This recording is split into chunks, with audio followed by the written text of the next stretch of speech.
Hi everyone, and welcome back to Stretchgenics. I am Allie. I am the founder, and I am also an orthopedic stretching specialist and a group exercise instructor.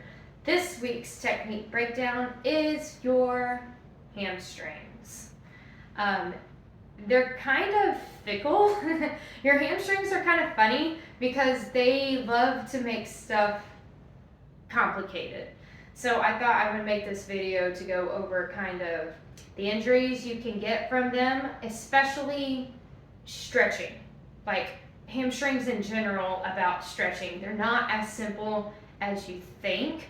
We're going to go over that. We're going to go over the most common things I see wrong when people try and stretch their hamstrings, and just in general, an overview about your hamstrings. So if you don't want to know all the informational part, skip ahead to the stretching part, and I will go over all of that and over common mistakes for stretching your hamstrings. But until then, stay here and let's go over everything about your hamstrings. So first off, people don't really know, but you have 3 of them. When you look at the backside of your thigh, you only see this one bulging thing in the middle of your thigh that pops out. We don't realize there's 2 other ones that run all the way down your leg, and they go past your kneecap and into your calf, and then they stop just right above your ankle. So a lot of times when you stretch your hamstring, you're just stretching that big one, but then the other 2 are still really tight, and that's why you're constantly stretching your legs, and you can't just seem to not have tight hamstrings. It's because you're missing the other 2. So we're going to go over how to get the other 2 later, but there are 2 more that people tend to forget about. The other thing people don't realize about your hamstrings is you can cause a lot of the injuries yourself on accident. Because they're so big and powerful, it takes a lot to kind of mess them up or neglect them. And the 2 most common injuries, or the 2 most common ways to get injuries in your hamstrings, is 1, to sprint. So any kind of power sprinting, that'll do it. And overstretching. Overstretching is a biggie, which they're kind of the same thing, sprinting and overstretching, and it causes the same kind of injury. So when you sprint, if your hamstrings are already tight, you just pull them. They just kind of ripped, and it's kind of hard to explain, but I've had a member come in and he said my hamstrings are constantly tight, they're constantly sore, and I said, well, what did you do? And he said, I went to boot camp yesterday and she made a sprint from the basketball court all the way down, and then my hamstrings hurt the next day. And I was like, did you push off the ground? And he said, yeah. He overstretched. He pulled his hammy. But it wasn't so bad to where he needed to tape up or do anything, but he definitely pulled it, so sprinting can do it. Overstretching is another biggie, and I see that with my yoga people. So in yoga, a lot of times people think more is better and let's hold every stretch for like a minute. You don't have to do that, like ever, especially with your hamstrings. They hate it. Like I said, they're very fickle, and so a little bit can set them off. They're really easy to piss off, and so stretching even longer than like 20 seconds for them, they'll be sore the next day. And so I see that a lot in my yoga people, and I try and reel them in and be like, 20 seconds is enough. It's enough for them. So when you overstretch, they keep pulling and pulling like a rubber band, and then at some point they realize you're going to keep holding it in this position, and it relaxes, and they just go like this. And so what you're feeling the next day is not that you worked your hamstrings really hard. It's the shortening of it. It really hurts. I've been there. It hurts. And so they're trying to come back in and come back in. And that's that burning tight feeling in the back of your legs, is when they're trying to shorten shortened back after you overstretch, after you injure them. You know you're stretching your hamstrings right, or you're working your hamstrings right when they just feel tired. Like, they're so big and powerful, they're just gonna feel tired. They really don't ever get sore. You would have to do a lot, but tired is different than that burn.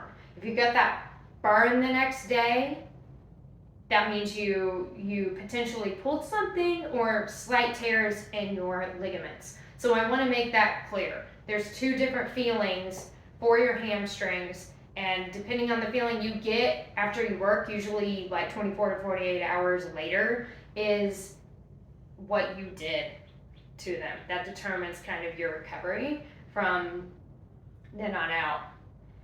As far as anything else, I think let's head out and I will show you the common mistakes I see when people stretch their hamstrings, and I'll show you the two other hamstrings that go into your calf and show you how to stretch those. So let's head out.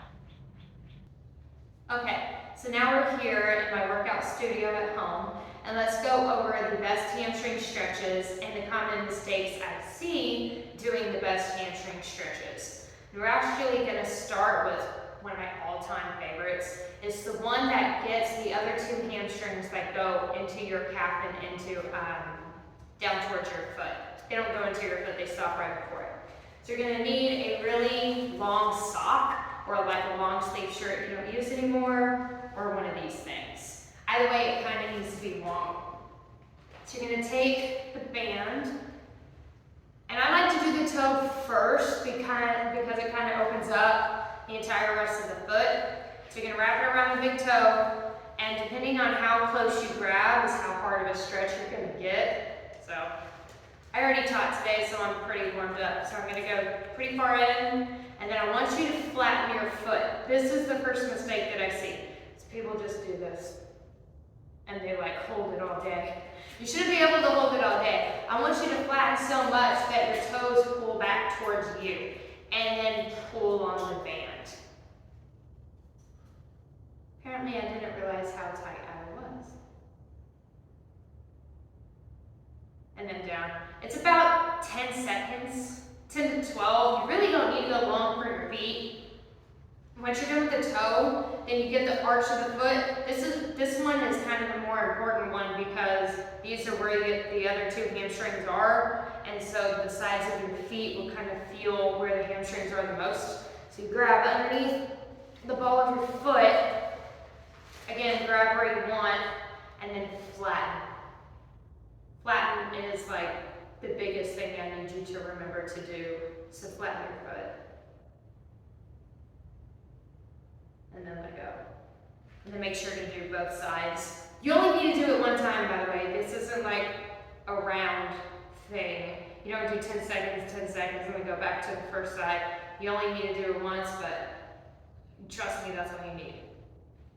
Going into the bigger part of your hamstring, that big thick one, the most powerful hamstring, I'm going to have you lay on your back for this one and do the normal. So like when you're down here, people say just lift your leg, and then I want you to pull toward you. Well, a lot of times people do this. They'll yank. Your hamstring does go into your glutes, but the problem with pulling it in so close is that your glutes go to your hips and your lower back and your lower spine. So if you keep doing this hinging motion over and over and over again, you are potentially giving yourself sciatica just by irritating it over and over again. The people that I see most common with that are dancers, because dancers just overstretch their hips constantly, and they have sciatica later in life, and I don't want that for you guys, so it's okay, just stay here.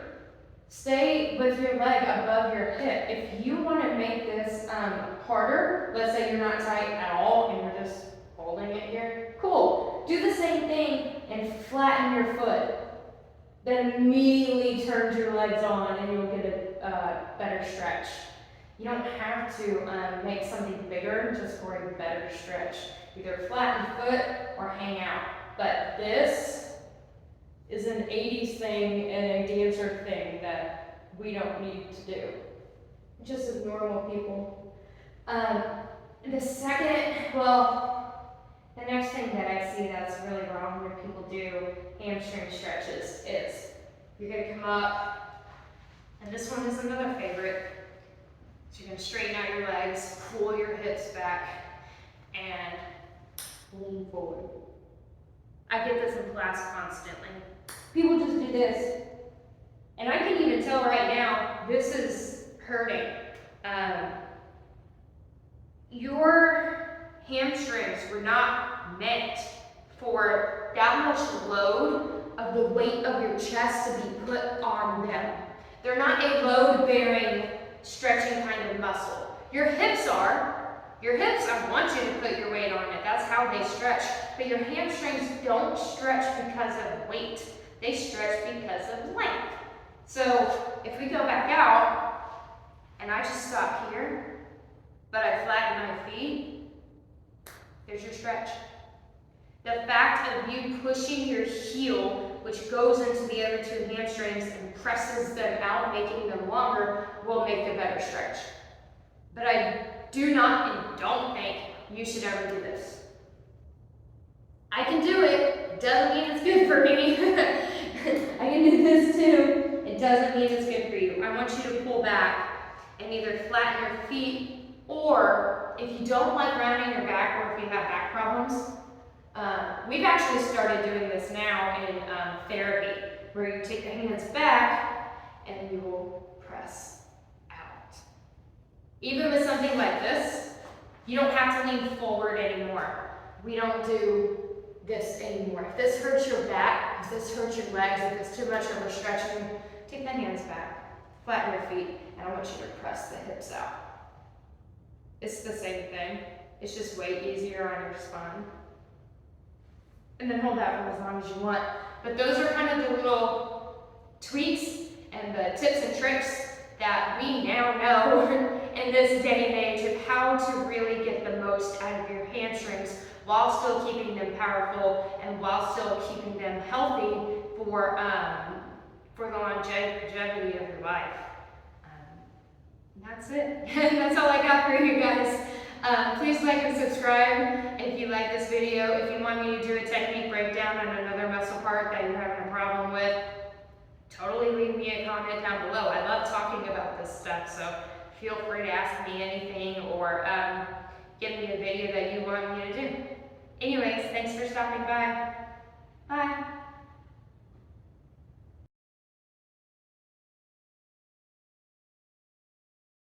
They don't really get the hamstrings.